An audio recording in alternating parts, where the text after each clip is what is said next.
औजुबिल्लाहि मिनश्शैतानिर्रजीम बिस्मिल्लाहिर्रहमानिर्रहीम। प्रिय मित्रांनो, मी मोहसिन खान तुमच्यासमोर रमजान, वैश्विक बंधुता व सामाजिक ऐक्य या विषयावर आपले काही विचार मांडू इच्छित आहे।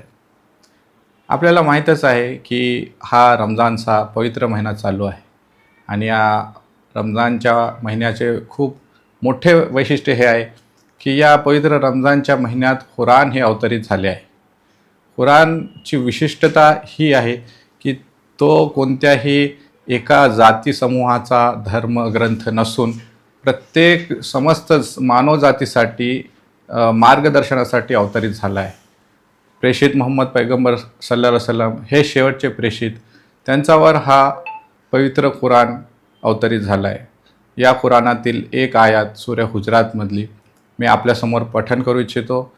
या अय्युहन्नासु इन्ना खलकनाकुम मिन ज़करिन व उन्सा व जअलनाकुम शुअबन व क़बाइला लितारिफू। अर्थातच की हे मानवजाती, हे लोक हो, आम्ही तुम्हाला निर्माण केले आहे, पैदा केले आहे एकाच पुरुष आणि एकाच स्त्रीपासून, आणि तुम्हाला विविध टोळ्यामध्ये, खानदानीमध्ये विभागले गेले आहे जेणेकरून तुम्ही ओळखले जावा। याचा अर्थ असा आहे की आम्ही सर्व जे आहे एकाच आईवडिलाची मुलं आहोत, आपापसात भाऊबंधू आहोत, भावंड आहोत, आणि आपली जे खानदान आहेत, आपली जे टोळके आहेत ती फक्त आपल्या एकमेकांच्या ओळखीसाठी बनवलेली आहे। इथं इस्लामने वैश्विक बंधुता पण आणलेली आहे आणि जो खोटा धर्माभिमान जे आहे, जाती अभिमान आहे, त्याला संपुष्टात आणलेला आहे।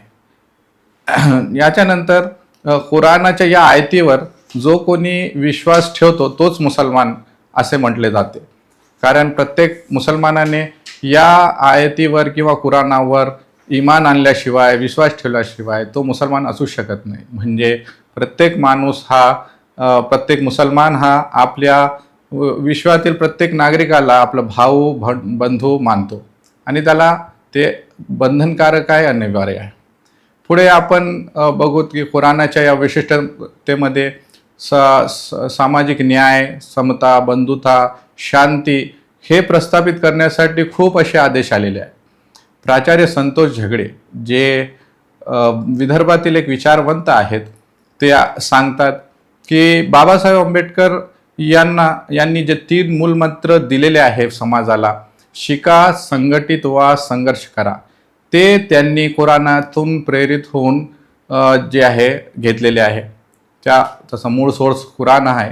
ते कसं, तर कुराणाची पहिली आयत जी आहे, इकरा म्हणजेच वाचा, ज्ञान अर्पण करा, इल्म हासिल करो, शिका, याच्यावर आधारित आहे।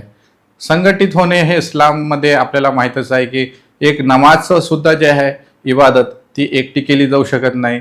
त्याचं जे आहे लोक मस्जिदमध्ये जमून एकत्र येऊन तिथं नमाज पठण करतात, नंतर भेटीगाठी होतात, विचारपूस होते, एकमेकांमध्ये जे आहे एक त्याचा संदेश जातो।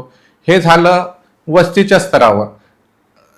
शहराच्या स्तरावर वर्षातून 2दा जे आहे लोक जे आहे ईदगावर येतात, नमाज पठण करतात, तिथं संपूर्ण शहरातील लोक एकत्र येतात, आणि वर्षातून 1दा म्हणजे हज यात्रेच्या वेळी, हजच्या या इबादत काळामध्ये विश्वातील लोक एकत्र जमा होतात। म्हणजे संघटनाचं इथं महत्त्व प्रत्येक इबादतमध्ये इस्लामने दिलेला आहे। हा मूलभूत तत्व संघटनाचा तो बाबासाहेबांनी घेतला। त्याच्यानंतर संघर्ष म्हणजेच जिहाद। जिहाद हा खूप मोठा एक तत्व आहे इस्लामचा। तो जिहाद हा संघर्ष या संकल्पनेतून बाबासाहेबांनी अंगीकारला। तर जिहाद कोणाच्या विरुद्ध?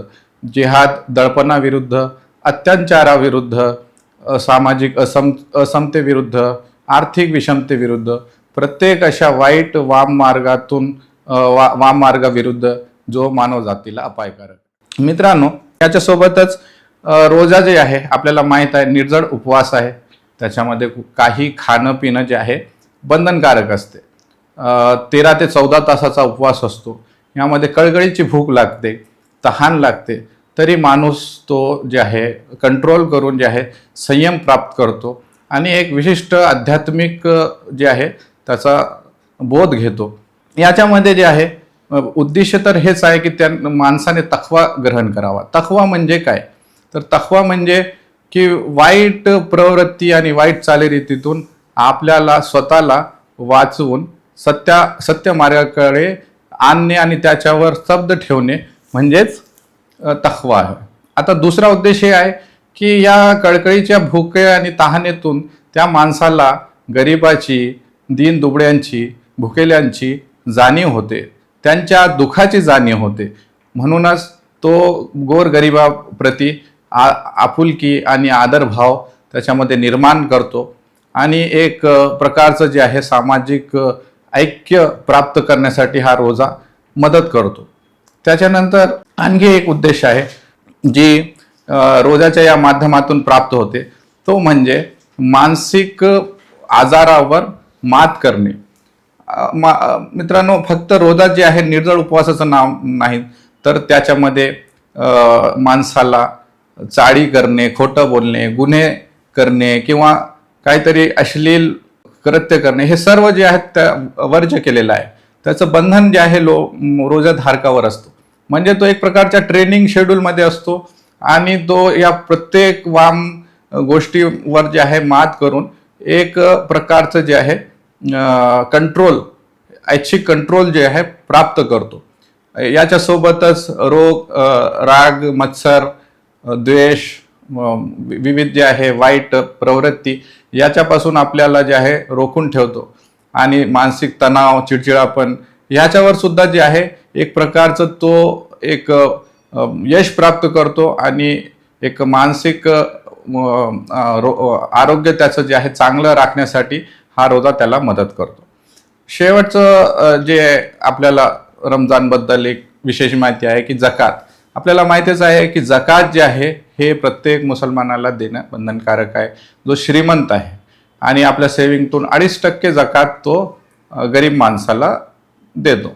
आता या जकातीचं जे महत्त्व आहे आपल्याला या गोष्टीवरून कळेल की अंबानी आणि अदानी हे जे 2 धनाढ्य लोक आपल्याकडे आहेत, जर याने ठरवलं की 2.5% जकात आपण यावर्षी अदा करू, तर त्या 2.5% जकातीतून या भारताची संपूर्ण दरिद्री जी आहे ती संपुष्टात येईल आणि भारत हा जे आहे आर्थिक समतोल राज्याच्या यादीत येऊन जाईल.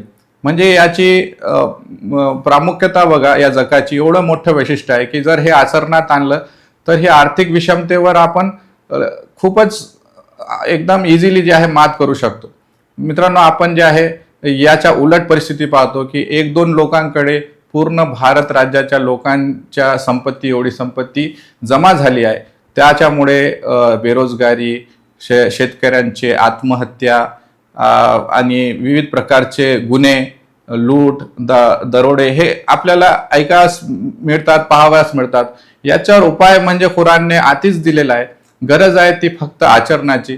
तर या रमजानाचा हा उद्देश घेऊन आपण चालू शकतो की एकदा तरी जीवनात आपण कुरानचे जे आहे आदेश संपूर्णपणे वाचून त्याचं आपल्या समाजात काय प्रॅक्टिकली आपण इम्प्लिमेंट करू शकता त्याच्यावर थोडं विचार विमर्श करण्याची गरज आहे.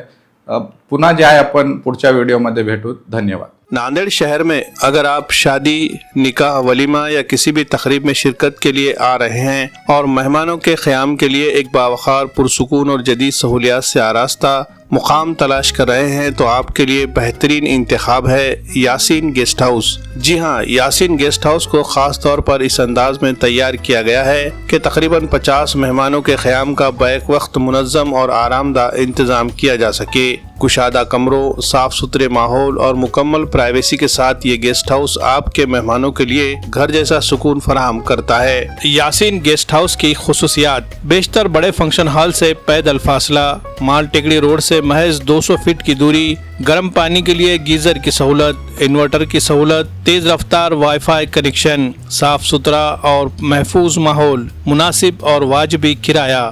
मजीद मालूमात और बुकिंग के लिए आज ही राब्ता करें. यासीन गेस्ट हाउस, नज़द Haider garden function hall, Haiderbagh number 2, Deglur नाका, नांदेड़. या स्क्रीन पर दिए गए नंबर्स पर कॉल करके